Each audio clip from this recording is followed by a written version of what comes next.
இதன் மூலம் வெங்கட் பிரபு தன்னுடைய நீண்ட நாள் அந்த வருத்தத்தை அந்த இடத்துல வந்து சரி பண்ணி, அதாவது வெங்கட் பிரபு மீது அஜித்துக்கு ஒரு வருத்தம் இருந்தது இல்லை, அதை வந்து அதை கிளியர் பண்ணி விட்டார். அந்த எப்பவுமே சந்திக்கும் பொழுது சில விஷயங்களை சொல்லுவாங்கல்ல, இல்லை தலைவா நான் வந்து ஒரு ஆர்வத்தில் போட்டேன், இது நீங்கள் இப்படி எடுத்துக்கலாமா அப்படின்லாம் சொல்லுவார்ல. ஸோ அப்படி ஏதோ ஒன்று நடந்திருக்கு. ஆக மொத்தம் நண்பர்கள் ஆகிட்டாங்க. கோட்டு படம் பண்ணுறாருங்கிறதுக்காக ஒரு கோபம் அவருக்கு நிச்சயமாக இல்லை. அவருக்கு என்னென்னா நம்ம சொன்னதை அவர் கேட்காம ஒரு வேலை செஞ்சுட்டாரு அப்படிங்கிறது தான். இப்போ அஜித் எல்லாம் இதுக்காக வச்சுப்பாரு அப்படின்னு நீங்கள் நினைக்கலாம். ஆனால் அப்படி கிடையாது. சிலருக்கு வந்து சில விஷயம் பிடிக்கவே பிடிக்காது. அது அந்த மாதிரி சில விஷயம் வந்து அவங்க லிஸ்ட்டில் வச்சுருப்பாங்க. நம்ம சொல்லியும் கேட்கலையேங்கிற வருத்தம் தான், வேறு ஒன்றும். விக்ரமுடைய நடிப்புக்கு பல படங்களை நம்ம உதாரணமாக சொல்லிக்கிட்டே இருக்கலாம். ஆனால் எல்லாத்துக்கும் சிகரம் வச்ச மாதிரி ஒரு படத்தில் இப்போ விக்ரம் நடிச்சிருக்கிறாரோ அப்படிங்கிற அளவுக்கு அவருடைய பர்ஃபார்மன்ஸை நம்மளால் பார்க்க முடிஞ்சுது. அதே மாதிரி அவருடைய கெட்டப்பு, அதற்காக அவர் எவ்வளோ முயற்சி எடுத்திருப்பார் அப்படிங்கிறதெல்லாம் நினைக்கும் போது நிஜமாக ரொம்ப பிரமிப்பாக இருந்துச்சு. பாலாவினுடைய முந்தைய படங்களை பார்த்த மாதிரியே இருக்குது. அந்த சாயல் வந்து மாறவே இல்லைன்னா சொல்கிறாங்க. பட் எப்போவுமே வந்து இங்கே எல்லா இயக்குநர்களுக்குமே ஒரு ஸ்டைல் இருக்குது. இப்போ ஹரினா அவருக்கு ஒரு ஸ்டைல் இருக்குது, பாலச்சந்தர்னா அவருக்கு ஒரு ஸ்டைல் இருக்குது, பாரதி ராஜானா அவருக்கு ஒரு ஸ்டைல் இருக்குது, சங்கர்னா அவருக்கு ஒரு ஸ்டைல் இருக்குது இல்லையா? அப்படி தான் பாலாவினுடைய ஸ்டைல். இது வந்து மாறணும்லாம் நம்ம எதிர்பார்க்க முடியாது. விஜய் அண்ணா கூப்பிட்டா எப்போனாலும் நான் வந்துடுவேன்னு ஒரு வார்த்தையை அப்பப்போ சொல்லிகிட்டே இருக்கார். அவருக்கு வந்து சல்மான் கான், ஷாருக் கானை விட விஜய் ரொம்ப பெருசாக தெரிகிறாரு. அந்த பாண்டிங்கை வந்து நிஜமாக நம்ம கொஞ்சம் வியப்பாக தான் பார்க்க வேண்டியதாக இருக்குது. சார், 2 திக் ஃப்ரெண்ட்ஸு ரொம்ப நாள் கழித்து மீட் பண்ணால் எந்த அளவுக்கு அவங்களுக்குள்ள சந்தோஷம் இருக்குமோ அதே மாதிரி சந்தோஷம் இன்றைக்கி அவங்களையும் தாண்டி அவங்க ரசிகர்களுக்கு. என்ன மேட்டர்னா, சோஷியல் மீடியாவில் இப்போ வைரலாக போயிட்டுருக்க அஜித் சார் மற்றும் வெங்கட் பிரபு 2 பேருமே மீட் பண்ண அந்த ஒரு ஃபோட்டோ. ஸோ அஜித் மற்றும் வெங்கட் பிரபு திடீர் சந்திப்புக்கான காரணம் என்ன சார், அண்ட் எங்கே நடந்துச்சு? இல்லை, அஜித் வந்து வெங்கட் பிரபு மீது நீண்ட கோபத்தில் இருந்தார். அது வந்து ரொம்ப காலமாகவே அந்த கோபம் அவருக்கு இருந்துச்சு. அதுக்கு காரணம் என்னென்னா, வெங்கட் பிரபு கூப்பிட்டோடனே வரல. அதாவது அவருக்கு ஒரு டைரக்டர் அவசரமாக தேவைப்படுகிற சூழ்நிலையில் அப்போ வந்து ஒவ்வொருத்தராக அவர் ஃபோன் பண்ணுறாரு. யாரெல்லாம் நம்ம வர சொன்னோம்னா உடனே நமக்காக வருவாங்க அப்படின்னு நினச்ச அவர் பேசுகிற ஒரு டைரக்டர் வரிசை இருக்கும்ல, அதில் வந்து வெங்கட் பிரபுக்கு ஒரு ஃபோன் அடித்து கூப்பிடும் பொழுது வெங்கட் பிரபு வரல. அப்போ அவர் என்ன சொல்கிறாருன்னா, அப்போ தான் பிரியாணிங்கிற படம் பண்ண போகிறார் அவர். ஆக்சுவலாக முன்னே நடந்த பல வருடங்களுக்கு முன்னாடி நடந்த சம்பவம் அது. அப்போ இல்லைங்க, நான் வந்து வேறொரு படம் பண்ணிக்கிட்டு இருக்கேன், இப்போ வந்து என்னால் உடனே இந்த படத்தை பண்ண முடியாதுன்னு ஒரு வார்த்தை சொன்னோடனே, அப்போது என்னடா இது, நம்மளை விட பிரியாணி ரொம்ப முக்கியமாக போச்சா அப்படின்னு அவர் நினைக்கிறாரு. பிரியாணி என்னாச்சுங்கிறது நமக்கு தெரியும். அதற்கப்புறமும் ஒரு பட்டும் படாமலும் ஒரு நட்பாகவே அது போயிட்டு இருந்துச்சு. திடீர்னு ஒரு முறை வந்து வெங்கட் பிரபு அஜித்தை பார்க்க போகிறாரு. அப்போ வந்து வலிமை மாதிரி ஏதோ ஒரு படப்பிடிப்பு. அந்த படப்பிடிப்பில் 2 பேரும் ஒரு புகைப்படம் எடுத்துக்கிறாங்க. அப்போ அஜித் என்ன சொல்கிறாருன்னா, அஜித்திட்டையும் அந்த வழக்கம் இருக்குது, விஜய்கிட்டையும் அந்த வழக்கம் இருக்குது. ஃபோட்டோ எடுக்கும் பொழுது இதை நீங்கள் வெளியிட்றாதீங்க, இப்போது சொல்லும்போது வெளியிடுங்க அப்படின்னு சொல்லுவாங்க. அதே மாதிரி வந்து அவங்க பிஏ விட்டு இப்போ ஒன்றா போட்டுக்குங்க அப்படிங்கிற மாதிரி சொல்லுவாங்க. 2 பேருமே கரெக்டாக யாராருக்கு ஃபோட்டோ கொடுத்தோம் அப்படிங்கிறத ஞாபகம் வச்சுப்பாங்க. அஜித்தை பொறுத்தளவுக்கு அந்த கெட்டப்பில் இருக்கும்போது ஸ்டில் வெளியில் வரக்கூடாதுன்னு நினைப்பார். இப்போ ஆக்சுவலாக அந்த மேக்கப்பை கலைச்சிட்டு அவர் கேஷுவலாக இருக்கும்பொழுது நிறைய பேரோட ஃபோட்டோ எடுத்துப்பார். அந்த ஷூட்டிங் ஸ்பாட்டில் வந்து காத்திருக்கிற எல்லா ரசிகர்கள் கூட இன்னும் ஃபோட்டோ எடுத்துப்பார் அவர். அது 100 பேராக இருந்தாலும் பரவாயில்ல, வாங்க தனித்தனியாக எடுத்துக்கலாம் அப்படின்ட்டு. ஆனால் அந்த படத்தின் கெட்டப்பில் இருக்கும்போது ஒருத்தர் கூட எடுத்துக்க மாட்டாராம். ஆனால் வெங்கட் பிரபு வரும்பொழுது சரி இவர் ஒரு டைரக்டரு, இவர் புரிஞ்சுப்பார் அப்படின்னு நினச்சிட்டு ஒரு கெட்டப்பில் இருக்கும்போது எடுத்துட்டார். அதை நீ இப்போ போடாதப்பான்னு சொல்லியிருக்கிறார். இவர் வெளியில் வந்த உடனே அதை ட்விட்டரில் போட்டார். அதில் வந்து இவர் மேலே ஒரு பெரிய எரிச்சலில் அவர் இருந்தார். அதற்கப்புறம் வெங்கட் பிரபு ஃபோன் பண்ணால் அவர் எடுக்கிறதே கிடையாது. சார், இதில் இப்போ என்ன விஷயம்னா, ஒரு டேரக்டர், அதுவும் எக்ஸ்பீரியன்ஸான டேரக்டர், அவருக்கும் அந்த விஷயம் ஆக்சுவலாக தெரியும், அதாவது அந்த கெட்டப் வந்து வெளியே லீக் ஆயிரும்னு. ஸோ அந்த ஒரு புரிதல் கூட இல்லாமல் அந்த மொமெண்ட்டில் அது பண்ணிட்டாரா சார் வெங்கட் பிரபு? ஏதோ ஒரு ஆர்வத்தில் பண்ணிட்டார். இன்னொன்று வந்து நடிகர்களோடு நெருங்கி பழகிற இயக்குநர்கள் வந்து ஒரு இயக்குனர் கெத்தோடு இருந்துருவாங்க. ஆனால் சில பேர் ரசிகர்களாக இருப்பாங்க. அது வந்து அந்த இடத்துல அவங்களால வந்து அவங்கள கட்டுப்படுத்தவே முடியாது. வெங்கட் பிரபு வந்து அஜித்துடைய ரசிகராக இருந்திருப்பார் போல இருக்குது. இன்னொன்று, வெங்கட் பிரபு குடும்பத்திற்கு அஜித் ரொம்ப நெருக்கமான நண்பராலாம் இருந்திருக்கார். ஒரு காலத்தில் கங்கைமரன் வீட்லேயே கிடப்பாரான் அஜித். அவங்க அப்படியே ஜாலியாக ஃப்ரெண்ட்ஸாக அங்கே அரட்டை அடிக்கிறது, அங்கேயே சாப்பிட்றது, அப்படிலாம் இருந்திருக்காங்க. அப்புறம் அஜித் மெல்ல மெல்ல வளர்ந்து ஒரு இடத்துக்கு வந்தோடனே அங்கே அந்த போக்குவரத்தெல்லாம் பெருமளவு குறைச்சிட்டார். ஸோ இப்படிப்பட்ட சூழலில் தான் வெங்கட் பிரபு இப்படி ஒரு சம்பவத்தை பண்ணிட்டாரு. அதுலேருந்து இவர் மீது ஒரு எரிச்சல் அவருக்கு இருந்துச்சு. அதுக்கப்புறம் இவர் ஃபோன் பண்ணால் அவர் எடுக்கிறதே கிடையாது. ஸோ அப்படி ஒரு சூழ்நிலை இருந்துச்சு. இப்போது கடைசியாக விடாமுயற்சி படத்துக்கு வந்து விக்னேஷ் சிவன் வெளியேறின பிறகு பல இயக்குனர்களை வந்து அஜித் ட்ரை பண்ணியிருக்கிறாரு. சரி இவரை கூப்பிடலாம் அவரை கூப்பிடலான்ட்டு. அப்போ கூட வெங்கட் பிரபு அவர் சாய்ஸில் இல்லைன்னு சொல்கிறாங்க. வேறு வேறு இயக்குனர்களை அவர் பிளான் பண்ணாரே தவிர வெங்கட் பிரபு கூப்பிடணும்னு அவர் நினைக்கல. அந்த கோபம் வந்து தொடர்ந்து இருக்கு. ஆமாம், அப்படிலாம் இருந்துச்சு. ஆனால் இன்றைக்கி என்னென்னா வெங்கட் பிரபு அடிக்கடி அமெரிக்கா போயிட்டு வர்றார். இந்த கோட் படத்தினுடைய அந்த கிராஃபிக்ஸ் வேலைகளை பார்க்குறதுக்காக போயிட்டு வந்துட்டுருக்காரு. அப்போ துபாயில் இறங்கி அங்கேருந்து அவர் அஜர்பைஜான் போய் அவரை சந்திச்சிருக்கலாங்கிறது என்னுடைய யூகம். இவங்க அது எங்கே எடுக்கப்பட்ட ஸ்டில்லுங்கிறது தெரியல. மேக்ஸிமம் அது 3 ஷாட்லாம் கூட இருக்கிறதுனால அஜர்பைஜானில் ஷூட்டிங் ஸ்பாட்டில் தான் அதை எடுத்துருக்கணும். இப்போ ஷூட்டிங் ஸ்பாட்டுக்கு தேடி வந்த ஒரு நபரை நீ என்னை பார்க்காதன்னு விரட்டி எடுக்கிற அளவுக்கு அஜித்தெல்லாம் மனிதாபிமானமற்ற நபரே கிடையாது. வந்துட்டார், தேடி வந்துட்டார், ரைட்டு பார்த்துருவோம் அப்படின்னு தான் பார்த்துருக்கிறாரு. இதன் மூலம் வெங்கட் பிரபு தன்னுடைய நீண்ட நாள் அந்த வருத்தத்தை அந்த இடத்துல வந்து சரி பண்ணி, அதாவது வெங்கட் பிரபு மீது அஜித்துக்கு ஒரு வருத்தம் இருந்தது இல்லை, அதை வந்து அதை கிளியர் பண்ணி விட்டார். அந்த எப்போவுமே சந்திக்கும் பொழுது சில விஷயங்களை சொல்லுவாங்கல்ல, இல்லை தலைவா நான் வந்து ஒரு ஆர்வத்தில் போட்டேன், இது நீங்கள் இப்படி எடுத்துக்கலாமா அப்படின்லாம் சொல்லுவார்ல. ஸோ அப்படி ஏதோ ஒன்று நடந்திருக்கு. ஆக மொத்தம் நண்பர்கள் ஆகிட்டாங்க, அவ்வளோதான். அதை தாண்டி வேறு என்ன அதில் நம்ம போய் கிளறதுக்கு இருக்குது. ஓகே சார், இந்த நட்பு அடுத்தது ஒரு படமாக உருவாகுமா சார்? எனக்கு கிட்டத்தட்ட 13 வருஷத்துக்கு முன்னாடி மங்காத்தாங்கிற ஒரு பிளாக் பஸ்டர் ஹிட்டு கொடுத்ததுக்கப்புறமா மங்காத்தா 2 வந்து கண்டிப்பாக வரும் அப்படிங்கிற ஒரு எக்ஸ்பெக்டேஷன் வந்து வெங்கட் பிரபு ஃபேன்ஸ் மத்தியில் கிரியேட் பண்ணியிருந்தார். பட் ரொம்ப நாளாகியும் அதுக்கான எந்த ஒரு அப்டேட்டும் இல்லாமல் அப்படியே கிடப்பிலே போட்டாங்க. இப்போது இந்த சந்திப்புக்கு அப்புறமா, அந்த நீங்கள் சொன்ன மாதிரி நண்பர்கள் ஆனதுக்கு அப்புறமா அது மங்காத்தா 2 உருவாகிறதுக்கு வாய்ப்பு இருக்கா சார்? அதுக்கு வந்து கோட்டு படம் ஒரு அபரிமிதமான வெற்றியை அடையணும், அப்போ தான் அது நடக்கும். ஏன்னா இப்போ அடுத்தடுத்து வந்து வெங்கட் பிரபுக்கு சிவகார்த்திகேயன் படமெல்லாம் இருக்குது.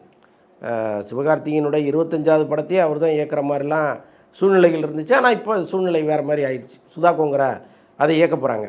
ஆனால் சத்யஜோதி, வெங்கட் பிரபு, சிவகார்த்திகேயன் அந்த காம்பினேஷன் ஒன்று இருக்குது. இப்போ கோட்டு படம் தயாராகிட்டு இருக்குது. இந்த 2 படமுமே ஒரு அல்டிமேட்டான ஒரு வெற்றி அடையுதுன்னு வைங்களேன். நிச்சயமாக அஜித் அவரை கூப்பிடுவார். ஏன்னா அஜித்துக்கும் பெரிய லைனப் இருக்குது. இப்போ நீங்கள் தெரியும், அடுத்து வந்து சிறுத்தை சிவாவோட ஒரு படம் பண்ணுறாரு. இப்போ ஆதிக்க ரவிச்சந்திரன் படத்தை முடிச்சுட்டு சிறுத்தை சிவா படம் தான். அதுக்கப்புறம் ஹச் வினோத்தை அவராக தேடி வர சொல்லியிருக்கிறாரு. நம்ம ஒரு படம் பண்ணலாம், நீங்கள் பிளான் பண்ணிங்கங்கிற மாதிரி சொல்லியிருக்காரு. இப்போ இந்த 2 படத்தையும் முடிச்சுட்டு அதுக்கப்புறம் தான் அவர் வெங்கட் பிரபு கூப்பிடணும். ஸோ இவ்வளோ விஷயங்கள் நடுவில் இருக்குது. அதுக்கு நடுவில் என்ன வேணாலும் நடக்கும், அது தெரியாது. திரும்பவுமே சிவகார்த்திகேயன் அந்த படம் பெரிய ஹிட் ஆகிடுச்சுன்னு வச்சுக்கோங்க, திரும்ப என்ன வச்சு ஒரு படம் பண்ணுங்க சார்னு கேட்டால் முடியாதுன்னு நான் சொல்ல போகிறார் வெங்கட் பிரபு. ஸோ அதனால் அது இந்த படம் அமையிறதுங்கிறதெல்லாம் அது எப்போ என்னங்கிறது காலத்தின் கையில் தான் இருக்குது.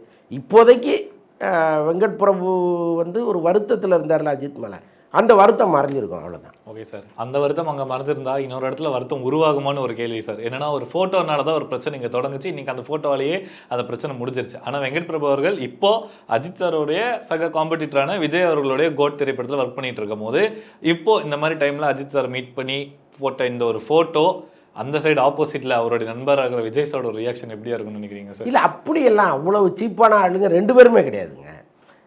நாளைக்கு வந்து விஜய் கூட வெங்கட் பிரபு ரொம்ப இணக்கமாக இருக்கார், 2 பேரும் டெய்லி மீட் பண்ணி ஈவினிங்கில் வந்து அப்படி கேலப்பாக இருக்காங்க, அப்படி இப்படின்லாம் கேள்விப்பட்டால் கூட அஜித் என்ன கோச்சுக்கு போகிறாருன்னா. இப்போ நீங்கள் நல்லா சிறுத்தை சிவா வந்து ஒரு முறை விஜய்க்கு ஃபோன் பண்ணியிருக்கிறார்.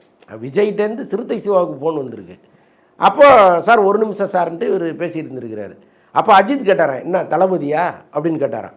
ஃபோனில் என்ன தளபதியா அப்படின்னு கேட்டு சிரிச்சிருக்கிறார். ஸோ அந்தளவுக்கு வந்து கேஷுவலாக எடுத்துக்கிற நபர் தான் அவர். அதனால் கோட்டு படம் பண்ணுறாருங்கிறதுக்காக ஒரு கோபம் அவருக்கு நிச்சயமாக இல்லை. அவருக்கு என்னென்னா நம்ம சொன்னதை அவர் கேட்காம ஒரு வேலை செஞ்சுட்டாரு அப்படிங்கிறது தான். இப்போ அஜித்தெல்லாம் இதுக்காக வச்சுப்பார் அப்படின்னு நீங்கள் நினைக்கலாம், ஆனால் அப்படி கிடையாது. சிலருக்கு வந்து சில விஷயம் பிடிக்கவே பிடிக்காது, அது அந்த மாதிரி சில விஷயம் வந்து அவங்க லிஸ்ட்டில் வச்சுருப்பாங்க. நம்ம சொல்லியும் கேட்கலையேங்கிற வருத்தம் தான், வேறு ஒன்றுமே கிடையாது.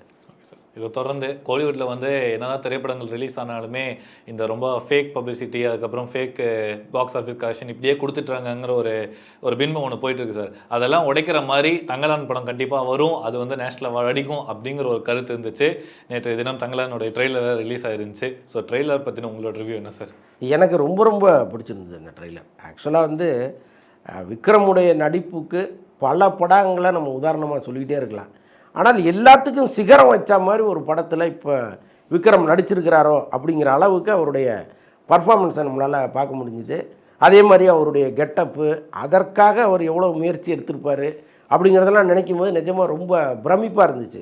இன்னொன்று வந்து ஒரு இன்டோரில் எடுக்கிறதுங்கிறது வேறு, ஒரு அவுட்டோரில் நீங்கள் எடுக்கும் பொழுது அந்த மேக்கப் கலையாமல் நீங்கள் வந்து எவ்வளோ நேரம் இருக்க முடியும் அப்படிங்கிறதெல்லாம் இருக்குது. இப்போ அங்கே அவர் இந்த தலையில் பண்ணியிருக்கிறது இதெல்லாமே ஒரு குறிப்பிட்ட டைம் தான் இருக்கும், அதுக்கப்புறம் அது தானாக கலைய ஆரம்பிக்கும். அப்புறம் நீங்கள் மறுபடியும் பண்ணணும். அப்போ இவங்க அந்த படத்திற்காக எவ்வளோ உழைப்பை போட்டிருப்பாங்க அப்படிங்கிறது நினைக்கும் போதே கொஞ்சம் பிரமிப்பாக இருந்துச்சு. அதே மாதிரி அந்த படத்தினுடைய கதைக்களம் இதெல்லாம் பார்க்கும்பொழுது கிட்டத்தட்ட ஒரு ஹாலிவுட் படத்துக்கு இணையாக அந்த படத்தை பண்ணியிருப்பாங்களோ அப்படிங்கிற அளவுக்கெல்லாம் நமக்கு தோணுது.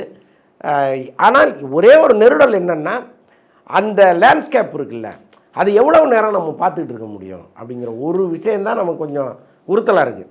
ஏன்னா இப்போ சம்பவங்கள் வந்து வெவ்வேறு இடங்களில் நடக்குது, வெவ்வேறு லேண்ட்ஸ்கேப்பில் நடக்குதுங்கும்போது நம்ம கொஞ்சம் ரிலாக்ஸேஷன் அப்படி மாறி மாறி போயிடலாம். பட் ஒரே இடத்துல ஒரு ட்ரையான ஏரியாவில் எவ்வளவு நேரம் இந்த படத்தை அவங்க கொண்டு போக முடியும் அப்படிங்கிற ஒரு சின்ன கேள்வி இருக்குது. அதை மட்டும் அவங்க படத்தில் சரி பண்ணிட்டாங்கன்னா ஒரு மிகப்பெரிய படமாக அது வரத்துக்கு வாய்ப்பு இருக்குது. ட்ரெய்லர் பார்த்துட்டு எல்லாருமே போட்ட ஒரு காமனான காமெண்ட் என்னன்னா, இந்த ஆர்ட் டிபார்ட்மெண்ட் டீம் வந்து உண்மையிலே நல்லா ஒர்க் பண்ணியிருக்காங்க, உயிரை கொடுத்துருக்காங்க. ஆமாம். ஸோ அதை பற்றி நீங்கள் என்ன சார்? ஏன்னா இதுக்கு முன்னாடி ஜிகர்தண்டா டபுள் எக்ஸ் அப்போ அந்த படத்தோடைய ஆர்ட் டிபார்ட்மெண்ட் டீமுக்கு ஒரு மிகப்பெரிய அங்கீகாரம் வந்து மக்களிடையே கிடைத்தது. ஆமாம். ஸோ அது வந்து தங்களாமுக்கு கிடைக்கும்னு நினைக்கிறீங்களா சார்? நிச்சயமாக கிடைக்காது. இந்த படமே வந்து அவார்டை குறிவித்து எடுக்கப்பட்ட படம் தான் சொல்கிறாங்க. அவார்டுன்னா வெறும் நேஷனல் அவார்டு மட்டும் கிடையாது, இதை தாண்டி எங்கெங்கேயோ போய் நம்ம அடிக்கணுங்கிற பிளானில் அவங்க இருக்காங்க. ஸோ அதனால் அவங்க எல்லாருடைய எண்ணத்தையும் நிறைவேற்றுகிற ஒரு படமாக அது வரும்போல் நமக்கு தெரியுது பார்க்கும்போது. ஓகே சார், இது தங்களான் மேலேயே இன்னொரு மக்கள் ரொம்ப நாளாக வச்சுட்டு இருக்கிற ஒரு கேள்வி சார். தங்களான் இல்லை, தங்களான் நடித்த சியான் விக்ரம் மேலே. விக்ரம் சாரோடைய அந்த டெடிகேஷன் எப்படி இருக்கும் அப்படிங்கிறது எல்லாருக்குமே தெரியும். பட் இவ்வளோ டெடிகேட்டிவாக இருந்தாலுமே விக்ரம் சார்னால ஒரு பிளாக் பஸ்டர் ஹிட்டு, அதாவது எல்லாருமே பேசக்கூடிய ஒரு படம் வந்து இன்னை வரைக்கும் விக்ரம் சாருக்கு வந்து கொடுக்க முடியலையே அப்படிங்கிற ஒரு சின்ன வருத்தம் விக்ரம் சார் தாண்டி ஒட்டுமொத்த தமிழ் சினிமா ரசிகர்களுக்குமே இருக்குல்ல சார். ஸோ விக்ரம் சாருக்கு எதனால் சார் இந்த படங்கள் வந்து ஒரு டாக் ஆஃப் த டவுனாக மாறாமல் இருக்குது? அவர் வந்து என்னதான் எஃபர்ட் போடுறாரு, பட் படங்கள் வந்து வணிக ரீதியாவோ ரிவ்யூ ரீதியாவோ போய் ரீச் ஆகாமல் இருக்கிற காரணம் என்ன சார் பார்க்குறீங்க? இல்லை, அப்படி எல்லா படத்தையும் சொல்ல முடியாது. சாமியெல்லாம் அதிரி புதிரியான ஹிட்டு, தில்லு தூளு சாமின்னு வரிசையாக அடி பயங்கரமான சார். அந்த டைம்ல ஒரு ரேஞ்ச், அதுக்கப்புறம் ஒரு கொஞ்சம் வருஷங்களாவே கொஞ்சம் கம்மியாக தானே சார் போயிட்டு இருக்குது. ஸோ அதுக்கான காரணம் இல்லை, அதுதான் என்னென்னா, இப்போ கமல் மாதிரி ஒரு நடிகர் தமிழில் யார் இருக்காருன்னா விக்ரம் மட்டும்தான். நீங்கள் அந்த அளவுக்கு எத்தனை இன்னொரு 20 கெட்டப் போட்டால் கூட அந்த 20 கெட்டப்பையும் தாங்குகிற அளவுக்கு என்னால் முடியும், அதுக்கேற்ற பர்ஃபார்மன்ஸை கொடுப்பேன்னு சொல்கிற நடிகர்கள் இங்கே யார் இருக்கா? ரொம்ப சொற்பமாக தான் இருக்காங்க. அதில் முதலிடத்தில் இருப்பவர் வந்து விக்ரம் தான், கமலுக்கு பிறகு. ஸோ அப்படிப்பட்டவர் வந்து தன்னுடைய கதை வந்து இன்னும் சிறப்பாக தேர்வு பண்ணியிருக்கலாமோங்கிறதெல்லாம் ஒரு பக்கம் இருக்கட்டும். ஆனால் அவர் தேர்வு பண்ணுகிற கதைகளில் அவர் எவ்வளவு முக்கியத்துவம் வாய்ந்தவராக இருக்கார், அதற்காக எவ்வளோ உழைக்கிறாருங்கிறது தனியாக நம்ம வச்சு தான் பார்க்கணும். அப்படி பார்க்கும் பொழுது வெற்றி தோல்வியெல்லாம் தாண்டி ஒரு மிகப்பெரிய ஒரு நடிகனாக எல்லா காலத்திலும் நிற்கிற படங்களாக தான் அவர் பண்ணியிருக்கிறாரு. அதற்கேற்ற வெற்றி வந்து ஒரு முன்ன பின்னா அவருக்கு வந்திருக்கலாம். பட் அதை அவர் பெருசாக எடுத்துக்கல. காலத்துக்கும் நம்மளை வந்து பேசுகிற மாதிரி படங்கள் நம்ம பண்ணால் போதும்னு நினைக்கிறார் போல இருக்கு. இப்படியா சார்? தங்களான் வந்து அதே பிரேக் பண்ணணும்னு நினைக்கிறேன் ஆஃப்டர் ரிலீஸ். அப்போ ஸோ ரஞ்சித் அவர்கள் சியான் விக்ரம் வச்சு ஒரு சம்பவம் ஆல்ரெடி பண்ணிட்டாரு, என்ன ட்ரெய்லர் பார்க்கும்போதே தெரியுது. இந்த பக்கம் எடுத்தோம்னா டைரக்டர் பாலா அவர்கள் அருண் விஜய் வச்சு வணங்கான் படத்தோடைய ட்ரெய்லரும் வந்துருந்துச்சு. ஸோ அவரும் ஒரு சம்பவத்தை கிரியேட் பண்ணியிருக்காருன்னு நினைக்கிறேன். ஸோ அந்த படத்தோட ட்ரெய்லர் கண்டிப்பாக பார்த்துருப்பீங்க. எப்படி சார் இருந்துச்சு? நிறைய பாராட்டுகளை குவிச்சிட்டு இருக்கு. ஒரு பக்கம் வந்து இன்னும் சில பேர் விமர்சனமும் பண்ணுறாங்க. என்ன சொல்கிறாங்கன்னா, பாலாவினுடைய முந்தைய படங்களை பார்த்த மாதிரியே இருக்குது, அந்த சாயல் வந்து மாறவே இல்லைன்னா சொல்கிறாங்க. பட் எப்போவுமே வந்து இங்கே எல்லா இயக்குநர்களுக்குமே ஒரு ஸ்டைல் இருக்குது. இப்போ ஹரின்னா அவருக்கு ஒரு ஸ்டைல் இருக்குது, பாலச்சந்தர்னா அவருக்கு ஒரு ஸ்டைல் இருக்குது, பாரதி ராஜானா அவருக்கு ஒரு ஸ்டைல் இருக்குது, சங்கர்னா அவருக்கு ஒரு ஸ்டைல் இருக்குது இல்லையா? அப்படி தான் பாலாவினுடைய ஸ்டைல். இது வந்து மாறணும்லாம் நம்ம எதிர்பார்க்க முடியாது. படத்தில் சுவாரஸ்யமாக என்ன பண்ணியிருக்கிறாரு அதுதான் நம்ம பார்க்கணும். அது நிச்சயமாக பண்ணியிருப்பாருங்கிற நம்பிக்கை நமக்கு நிறையாவே இருக்குது. ஓகே சார், இந்த படத்தோடைய ட்ரெய்லர் பார்த்துட்டு ஃபேன்ஸ் எல்லாம் ஒரு பக்கம் கொண்டாடிட்டு இருக்கும் போது சூர்யா சாரோட ரியாக்ஷன் என்னவா இருக்கும்னு நினைக்கிறீங்க சார்? ஏன்னா அவர்கிட்ட போன படம் ட்ராப் ஆகி இன்னைக்கு அருண் விஜய் கிட்ட போயிருக்கு, அதுவும் அவருடைய கேரக்டரை பிரம்மாண்டமாக கரெக்டாகவே பண்ணியிருக்காரு ட்ரெய்லர் பார்க்கும்போது. இது வந்து ஸோ சூர்யா சாரோட ரியாக்ஷன் என்னவா இருக்கும் சார்? இல்லை, எப்பவுமே இழந்த படங்களை நீங்கள் யோசிச்சிங்கன்னா நீங்கள் இனி வரும் படங்களை சரியாக பண்ண முடியாது. எல்லா நடிகர்களுக்கும் இந்த பிரச்சனை வந்திருக்கு. இவங்க வேணான்னு சொன்ன படங்கள் மிகப்பெரிய ஹிட் ஆகிருக்கு. அப்போ அந்த படம் வரும்பொழுது ஐயோன்னு வயிற்றில் அடிச்சுக்கிட்டிங்கன்னா இன்னொரு படம் நீங்கள் பண்ணவே முடியாது. சரி ரைட், நம்ம ஒரு தப்பு பண்ணிட்டோம், வேணான்னு முடிவெடுத்தோம், அது வேறு மாதிரி போயிடுச்சு அப்படின்னு எல்லா நடிகர்களுக்கும் ஒரு அனுபவம் இங்கே இருந்துகிட்டே இருக்கும். ஸோ அப்படி தான் சூர்யாவுக்கு இது அனுபவமாக மாறி இருக்கு. ஆனால் அவர் எடுத்த முடிவும் சரிதான். அன்னைக்கு வந்து அவர் அந்த முடிவை எடுக்கலைன்னா பாலாவே சரியாக இருக்க மாட்டார். அதுக்கப்புறம் பாலா அந்த படத்தை மிக சரியாக முடிச்சிருக்காருல்ல. சொன்ன தேதியில் முடிச்சு கொடுத்துருக்கிறாரு, தயாரிப்பாளருக்கு சொன்ன மாதிரி முடிச்சு கொடுத்துருக்கிறாரு. ரொம்ப கரெக்டாக இன்னைக்கு வரைக்கும் அவர் வந்து அவ்வளோ டெடிகேட்டிவாக அந்த படத்தை பண்ணி முடிச்சிருக்கிறாரு. ஆனால் இது எதுவுமே இல்லாமல் தானே சூர்யா வேணான்ட்டு போனார். அப்போ நாம் ரொம்ப நம்பியிருந்த சூர்யாவே, நம்மளை வந்து அண்ணனாக நினச்சி ரொம்ப அன்பு செலுத்தின சூர்யாவே ஒரு கட்டத்தில் நம்மளை வேணான்னு நினைக்கிறாருன்னா தப்பு நம்மகிட்ட தான் இருக்குன்னு பாலா உணர்றாரு. அதுக்கப்புறம் அவர் சரியாகிறார். ஸோ அதனால் பாலாவை சரி பண்ண விதத்தில் வேணுன்னா சூர்யா மிகப்பெரிய வெற்றி அடைஞ்சிட்டாருன்னு நம்ம சொல்லலாம். இன்றைக்கி இருக்க காலகட்டத்தில் லோகேஷ் கனகராஜ், நெல்சன் தேவிக்குமார் இவங்க தான் வந்து ஒரு மோஸ்ட் வாண்டட் டைரக்டர் அப்படின்னு கோலிவுட்டில் வந்து இளம் இயக்குநர்களாக பார்த்துட்டு இருக்காங்க. ஆனால் கொஞ்சம் வருஷத்துக்கு முன்னாடி அட்லின்னு எனப்படும் ஒரு இயக்குனர் வரிசையாக அவர் எடுத்த எல்லா படங்களையும் ஈட்டு கொடுத்துட்டு வந்துட்டு இருந்தார். ஒரு 4 வருஷமாக அட்லி வந்து எந்த ஒரு ஃபங்க்ஷன்லையுமே கலந்துக்காமல், ஒரு ப்ரெசன்ஸ் எதுவுமே காட்டாமல், அஃப்கோர்ஸ் ஜவான் படத்துக்கு அந்த ஒரு 3 வருஷம் டைம் எடுத்தார், அது ஒரு மிகப்பெரிய ஹிட் ஆச்சு. பட் அதுக்கப்புறமா கோலிவுட்டில் வந்து அவரை பார்க்கவே முடியாத ஒரு கால் சொல்ல இருந்துச்சு. அதிகமாக பாலிவுட் சைடு தான் அவரை பார்க்குற மாதிரி இருந்துச்சு. இப்போ கூட இந்த ரீசெண்டாக அம்பானி அவங்க வீட்டோட ஃபங்க்ஷன் வந்து அட்லி அவர்களும் அவங்களோட மனைவி கலர் கலரா அதுதான் சார் இப்போ கேள்வியே. ஸோ அந்த டோட்டலாவே அவங்களுடைய அந்த ஒரு அப்பியரன்ஸ் எல்லாத்தையுமே மாத்துறாங்க. கிட்டத்தட்ட ஒரு பாலிவுடோடைய ஸ்டைலுக்கு மாறுறாங்க, அவங்களோட கலாச்சாரத்தையே மாத்துறாங்க அப்படிங்கிற ஒரு டாக் போயிட்டு இருக்கேன் சார். நீங்க எப்படி சார் பாக்குறீங்க? முன்னெல்லாம் வந்து எம்ஜிஆர் பயங்கரமா கிண்டல் பண்ணுவாங்க திமுக காரங்க. ஆக்சுவலாக அவர் கேசரி கலரில் கோட்டு போடுவார், கேசரி கலரில் பேண்ட் போடுவார், ஷூ ஒரு கலராக இருக்கும், தொப்பி ஒரு கலராக இருக்கும், கண்ணாடி ஒரு கலராக இருக்கும், அப்படி வருவார். அவர் ஒரு ஈஸ்மன் கலரில் அவர் வருவார். அதற்கப்புறம் வந்து நீங்கள் பார்த்தீங்கன்னா அப்படியே காலம் மாற மாற மாற அப்படியே வேறு மாதிரி ட்ரெஸ்ஸிங் சென்ஸ் எல்லாருக்குமே இருந்துச்சு. இன்றைக்கி அட்லி பண்ணுற ட்ரெஸ் எல்லாம் பார்க்கும்பொழுது குறைஞ்சது ஒரு 12 கலர் இந்த சட்டையில் இருக்கணும் அப்படின்னு அவர் நினைப்பாரோ என்னோங்கிற மாதிரி இருக்குது. பட் இந்த உலகம் என்ன நினச்சாலும் சரி, நான் என்ன நினைக்கிறேனோ அதுதான் அப்படிங்கிற இடத்துல அட்லி இருக்கார். அதுதான் பல பேரை இங்கே வெற்றியடை வைக்குது. அவன் என்ன சொல்லுவான், இவன் என்ன சொல்லுவான்னு நீங்கள் நினச்சிங்கன்னா வாழ்க்கையில் ஜெயிக்கவே முடியாதுங்கிற ஒரு மிகப்பெரிய தத்துவத்தை இங்கே ஒவ்வொரு நாளும் விதைச்சிக்கிட்டே இருக்கார் அட்லி. இன்னொன்று வந்து அந்த மனைவியை நேசித்தல்ங்கிற ஒரு இடத்துல பல பெண்கள் அவரை விரும்புவாங்க நிச்சயமாக. ஏன்னா எங்கே போனாலும் மனைவியோடு போகிறது, அப்புறம் மனைவிக்கு குழந்தை பிறந்தா கூட அந்த இடத்துல வந்து நீங்கள் அந்த குழந்தைய பார்த்துக்கிறது, கூடவே இருக்கிறது, ஒரு பெரிய ஃபோட்டோ செஷன் அவங்களுக்காக பண்ணுறது. ஸோ இதெல்லாம் பார்க்கும்பொழுது அவர் மேலே வந்து ஒரு தனிப்பட்ட இமேஜ் பெண்கள் மத்தியிலே வருது. இப்படி ஒரு மனுஷன் இருக்கானே, அதிகமாக பேசியிருக்காரு. ஸோ அந்த அளவுக்கு அதெல்லாம் வந்து ஒரு பக்கம் ஒரு பாசிட்டிவாக தான் நம்ம பார்க்க வேண்டியதாக இருக்குது. எல்லாத்தையும் தாண்டி அவர் ஏன் கோலிவுட்டுக்கு வரணும்? பாலிவுட்டு அவருக்கு பெரிய ரத்தன கம்பள வரவேற்பு போட்டு அங்கே வச்சுருக்கு. அவர் ஏன் இங்கே கம்மி சம்பளத்துக்கு வரணும்? அதெல்லாம் ஒன்றுமே கிடையாது. அதனால் ஆனால் விஜய் அண்ணா கூப்பிட்டா எப்போ வேணாலும் நான் வந்துடுவேன்னு ஒரு வார்த்தையை அப்பப்போ சொல்லிகிட்டே இருக்கார். அவருக்கு வந்து சல்மான் கான், ஷாருக் கானை விட விஜய் ரொம்ப பெருசாக தெரிகிறாரு. அந்த பாண்டிங்கை வந்து நிஜமாக நம்ம கொஞ்சம் வியப்பாக தான் பார்க்க வேண்டியதாக இருக்குது. ஓகே சார், என்னதான் விஜய் சார் கூட அந்த அளவுக்கு நல்ல பாண்டிங் இருந்தாலும் அட்லியோட அடுத்தடுத்த ப்ராஜெக்ட்ஸ் பார்த்தீங்கன்னா பாலிவுட் சர்க்கிளை சுற்றி தான் அப்படிங்கிற ஒரு டாக் போயிட்டு இருக்கேன். ஆமாம் ஆமாம். ஸோ இதுக்கப்புறம் அட்லி அவர்கள் வந்து அதிக அளவில் நம்ம பாலிவுட்டில் மட்டும் தான் பார்க்கலாம். பாலிவுட்டில் படங்களே அவர் தயாரிக்க போகிறாருங்க. அங்கே ஒரு மிகப்பெரிய ஆஃபீஸை ஒரு சொந்தமாகவே கட்டியிருக்கிறார். வாடகையெல்லாம் இல்லை, இடம் வாங்கி பில்டிங்காகவே கட்டிட்டாருங்க. சரி சார், இந்த கோலிவுட் செலிபிரிட்டிஸ் எல்லாம் இப்போ இந்த பாலிவுடை நோக்கி படையெடுக்கும் அந்த ஒரு விஷயத்தை எப்படி பார்க்குறீங்கன்னா, அதுக்கு முன்னாடி சூர்யா சார் அதே மாதிரி தான் அங்கே டோட்டலாகவே ஃபேமிலியோட அங்கே வந்து மாறினாங்க. அதுக்கப்புறம் சூர்யா சார் அதிகம் இங்கே நம்ம பார்க்க முடியாமல் ஏதோ ஈவெண்ட் வந்தால் மட்டும் நம்ம பார்க்குற மாதிரி இருந்துச்சு. மும்பையில் தான் அதிகம், ஏர்போர்ட்டில் தான் அதிகமாக பார்க்க இதாக இருந்துச்சு. ஸோ இப்போ அட்லியும் அதை போகிறாங்க. ஸோ இங்கே இருக்கிறவங்க எல்லாம் அதர் ஸ்டேட் மெயினாக நார்த் இந்தியாவுக்கு இந்த மாதிரி போகிற இது அதுவும் மெயினாக நம்ம சினிமா இண்டஸ்ட்ரியிலேருந்து எப்படி சார் பார்க்குறீங்க? இந்த இல்லை, இந்தி படங்கள்ங்கிறது வந்து இந்திய படம்னாலே இந்தி படம்னு சொல்கிற ஒரு சூழ்நிலை வந்து நீண்ட காலமாகவே இங்கே இருக்குது. இப்போ இந்தி படங்களில் கிடைக்கிற சம்பளம், அங்கே கிடைக்கிற அந்தஸ்து, பரவலான ஒரு ஏரியா அது.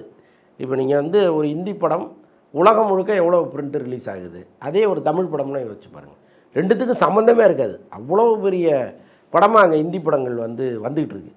ஸோ அப்படி இருக்கும்போது டார்கெட் அது தானே, இங்கே ஜெயிச்சிட்டோம், இதுக்கப்புறம் என்ன டார்கெட்னா அது தானே. ஸோ அதனால் அட்லி அங்கே போகிறத வந்து நம்ம அது லட்சியமாக தான் பார்க்கணும். இறுதியாக இந்தியன் 2 ஒரு மிகப்பெரிய ஒரு எதிர்பார்ப்புடன் கிட்டத்தட்ட ரொம்ப வருஷங்களாகவே எதிர்பார்ப்போடு தான் இருந்துச்சு. இன்னைக்கு ஹோப்ஃபுல்லி படம் ரிலீஸ் ஆயிருக்கு. முக்கியமாக நான் இந்த இந்தியன் பார்ட் 1 எடுக்கும்போது அப்போல்லாம் அந்த 80s 90s கிட்ட அன்றைக்கி வந்து கொண்டாடி தீர்த்திட்டாங்க. இப்போ வந்து 2K கிட்ஸ் தான் அதிக அளவில் தேட்டர் போகிற க்ரௌடாகவே இருக்காங்க. ஸோ 2K கிட்ஸ் மத்தியில் இந்த இந்தியன் 2 வந்து எப்படி சார் ரீச் ஆகும்னு நினைக்கிறீங்களா? அண்ட் எப்படி அவங்க வரவேற்பாங்க? இல்லை, நிச்சயமாக எல்லா இடங்கள்லையுமே வந்து ஒரு பெரிய வரவேற்பு அதுக்கு இருக்குது படத்துக்கு. ஆக்சுவலாக இப்போ இது காலை நேரம்ங்கிறதுனால நமக்கு இன்னும் படத்தை நம்ம பார்க்கல. இந்த படம் பார்த்த பிறகு இந்த படத்தை பற்றி நம்ம நிறையா பேசலாம். ஆனால் நான் என்ன நினைக்கிறேன் அப்படின்னா, இந்த இளைஞர் கூட்டம் வந்து இதை ஏதோ ஒரு கிரிஞ்சான படம் அப்படிங்கிற மாதிரி பார்த்துட்டு இருக்காங்களே, அது எல்லாத்தையும் பிரேக் பண்ணுற படமாக இது நிச்சயமாக இருக்கும். ஏன்னா படம் பார்க்குற வரைக்கும் தான் அந்த படத்தை பற்றிய 2 கருத்துக்கள் இருக்கும். படம் வந்துருச்சுன்னா ஒரே கருத்து தான், நல்லா இருக்குது இல்லைன்னா நல்லா இல்லை. ஸோ அப்படி தான் ஒரு கருத்து வரப்போகுது. நிச்சயமாக எனக்கு என்னுடைய யூகத்திற்கு இந்த படம் வந்து ஒரு மிகப்பெரிய வெற்றி படமாக மாறும். அது வந்து இதே இளைஞர்கள் கிரிஞ்சுன்னு சொன்ன இதே கூட்டம் திரும்ப திரும்ப அந்த படத்தை பார்த்து பிரமிக்குங்கிறது என்னுடைய நம்பிக்கை. பார்க்கலாம், ஈவினிங் வந்து நம்ம மறுபடியும் பேசுவோம். இந்தியன் 2 திரைப்படம் கமல் சாருக்கு எந்த அளவுக்கு இம்பார்ட்டண்ட்டோ அதை விட ஒரு படி சங்கர் சாருக்கு வந்து ரொம்ப ரொம்ப இம்பார்ட்டன்ட். ஏன்னா ரொம்ப வருஷமே ஆச்சு சங்கரின் அந்த பிரம்மாண்ட படைப்பு அப்படி ரசிகர்கள்ட்ட போய் ரீச் ஆனது. கிட்டத்தட்ட எந்திரனுக்கு அப்புறமா அவர் எடுத்த படங்கள் வந்து ஒரு கல்வியான விமர்சனங்களோட தான் வந்துச்சு. ஸோ இந்தியன் 2 அதுக்கெல்லாம் வந்து ஒரு பேரிகேட் போட்டு ஒரு ரெக்கார்டை திருப்பியும் கொடுக்குமான்னு இல்லை, நிச்சயமாக பண்ணி ஆகணும். என்ன காரணம் அப்படின்னா, தமிழ் சினிமா வந்து 1000 கோடி வசூல் பண்ணுமான்னு எல்லா படங்களையும் நம்ம கேட்டுக்கிட்டே இருக்கோம். ஆனால் 1000 கோடி பட்ஜெட்லேயே ஒரு படம் அவர் பண்ண போகிறார், வேள்பாரி. அதற்கான முன்னுரையை இந்த படம் தான் எழுத போகுது. எழுதி வச்சுக்கிங்க. இந்த படத்திற்கு பிறகு தான் அந்த 1000 கோடி இன்வெஸ்ட்மெண்ட்டுங்கிறதே நடக்க போகுது. Okay sir. ரஜினி சாருடைய படம் பொதுவாக ரிலீஸ் ஆகும் போது அது ஃபெஸ்டிவல் டைமில் ரிலீஸ் ஆனால் சரி, நார்மல் டேஸ் ரிலீஸ் ஆனால் அதே ஃபெஸ்டிவல் டேவாக மாற்றி கொண்டாடுவாங்க சூப்பர் ஸ்டார் அப்படிங்கிறது. அதுக்கு ஈக்குவலாக அவருடைய சக காம்படிட்டர் தான் உலக நாயகன் கமல் சார். ஸோ அவருடைய படங்கள் இந்தியன் 2 அது ஒரு சீக்குவலில் வரப்போகிற படம். இனிமே வந்து அந்த ரஜினி சாருக்குடைய படம் ரிலீஸுக்கு கிடைச்ச அந்த ஒரு மவுஸ் வந்து இதுக்கு கிடைக்கலையோன்னு நினைக்கிறீங்களா சார்?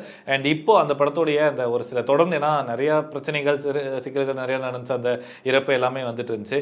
இது வந்து படத்துக்கு உள்ளே அந்த அளவுக்கு அவங்களுக்குள்ள மனசு கஷ்டம்லாம் ஆயிருக்கு. அண்ட் இந்த சார் ரஜினி சாருக்கு ஈக்குவலாக இது வரலையோ அப்படின்னு ஒரு டாக் போயிட்டு இருக்கேன் சார். இல்லை, அப்படிலாம் கிடையாது. 5000 தியேட்டர் உலகம் முழுக்க அந்த படத்தை 5000 ஸ்க்ரீன் பண்ணுறாங்க. அப்போ கிட்டத்தட்ட நீங்கள் ரஜினி படத்துக்கு இணைய தானே அது பண்ணுறாங்கன்னு அர்த்தம். அப்புறம் தமிழ்நாட்டில் வந்து கிட்டத்தட்ட ஒரு 1000 ஸ்க்ரீன் போடுறாங்க. ஒரு முதல்ல 700 ஸ்க்ரீன் 800 ஸ்க்ரீன்னாங்க. இன்றைய நிலவரம் 1000 ஸ்க்ரீன் நம்ம கேள்விப்படுறோம். ஸோ அப்போ அது ஒரு மிகப்பெரிய ஓப்பனிங் தானே. கமல் சார் படத்துக்கு கிளாஷ் யார் வருவாங்கன்னு நினச்சிட்டு இருக்கும் போது பார்த்திபன் சார் வந்து நான் வரேன் அப்படின்னு அவரோட டீன்ஸ் படத்தையும் ரிலீஸ் பண்ணுறாங்க.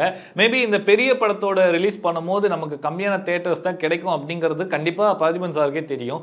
மேபி அதை வந்து கொஞ்சம் தள்ளி போட்டு ஒரு வாரம் 2 வாரம் தள்ளி போட்டு கூட ரிலீஸ் பண்ணிருக்கலாமே சார். ஏன் அதை இப்போ கரெக்டாக அது கூட கிளாஷ் விடுற மாதிரி ஒரு இல்லை, அவர் ஒரு முறை ஒரு கதை ஒன்று சொன்னார். ஒரு காடுன்னா சிங்கம் இருக்கணும், மான் இருக்கணும், முயல் இருக்கணும், புலி இருக்கணும், இன்னும் எல்லா மிருகங்களும் ஒரு இடத்துல வாடுறது தான் காடு. அப்போ பெரிய படமும் வரட்டும் சின்ன படமும் வரட்டும்னு அவர் சொன்னார். பெரிய படங்களுக்கு கொடுக்குற முக்கியத்துவத்தை சின்ன படங்களுக்கு கொடுக்க மாட்டாங்கங்கிறது அவருக்கும் தெரியும். ஆனால் அந்த படத்துக்கு 1000 தியேட்டர் கொடுத்தீங்கன்னா எனக்கு ஒரு 200 தியேட்டர் கொடுங்க அப்படிங்கிறது தான் அவருடைய கோரிக்கையாக இருந்துச்சு. அது நிச்சயமாக அவருக்கு வந்து ஒரு 200-300 தியேட்டர் நிச்சயமாக கிடைக்கும். அதனால் படம் நல்லா இருந்ததுன்னா அதை இன்க்ரீஸ் பண்ண போகிறாங்க, அவ்வளோதானே. ஆக மொத்தம் வந்துட்டார். அது ஒரு சின்ன படம் பெரிய படங்கிறதெல்லாம் படம் ரிலீஸ் ஆகி வெற்றியை பொறுத்து தான், பட்ஜெட்டை பொறுத்து எப்போவுமே கிடையாது.